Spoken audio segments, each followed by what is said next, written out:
যে সাবাস বাংলাদেশ, এ পৃথিবী অবাক তাকিয়ে রয়।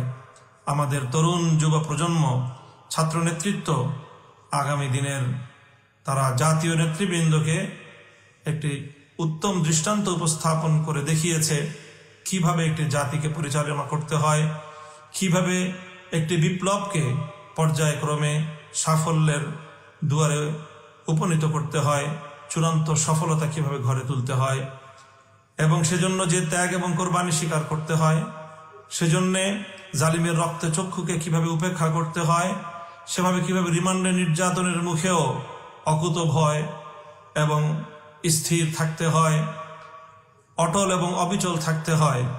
বৈষম্য বিরোধী ছাত্র আন্দোলনের সমন্বয়ক বৃন্দ জাতির সামনে তার একটি উজ্জ্বল দৃষ্টান্ত স্থাপন করেছে।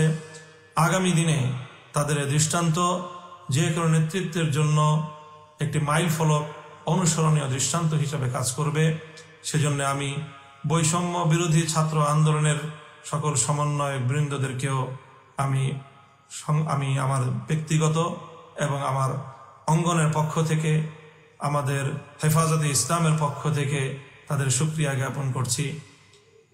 হেফাজতে ইসলামের আমির, অশীতিপর আলেমে দ্বীন, বাংলাদেশের অবিসংবাদিত রাহবার আল্লামা মহিবুল্লাহ বাবু নগরী যেভাবে তিনি আমাদেরকে এবং জাতিকে, আমাদের এই কোমল প্রাণ, কোমলমতি এ সকল শিক্ষার্থীদের এই ন্যায্য আন্দোলনের পথে সহযোগিতা করবার জন্য উৎসাহিত করেছেন, নির্দেশনা দিয়েছেন এবং আমাদেরকে মাঠে ময়দানে ভূমিকা পালন করার জন্য তিনি আমাদেরকে নির্দেশ প্রদান করেছেন।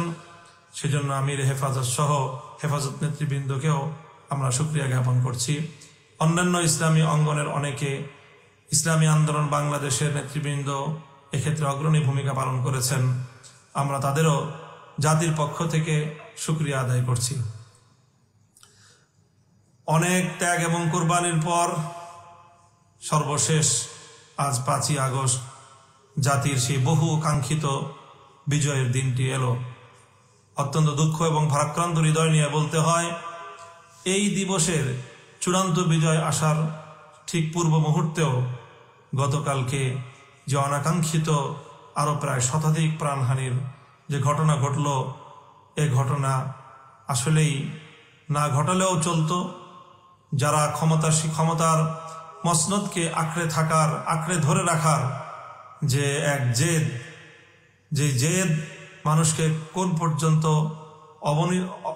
পর্যন্ত তার অধোগতি হতে পারে, কোথায় পর্যন্ত তাকে নিচে নিয়ে নামাতে পারে, আমাদের এই সদ্য বিদায়ী ফ্যাসিবাদী স্বৈর শাসকের পতন থেকে আমরা মনে করব যে আগামী দিনের শাসকবর্গ শিক্ষা গ্রহণ করবে। তাদের জন্য এর চেয়ে অনেক উত্তম পথ খোলা ছিল।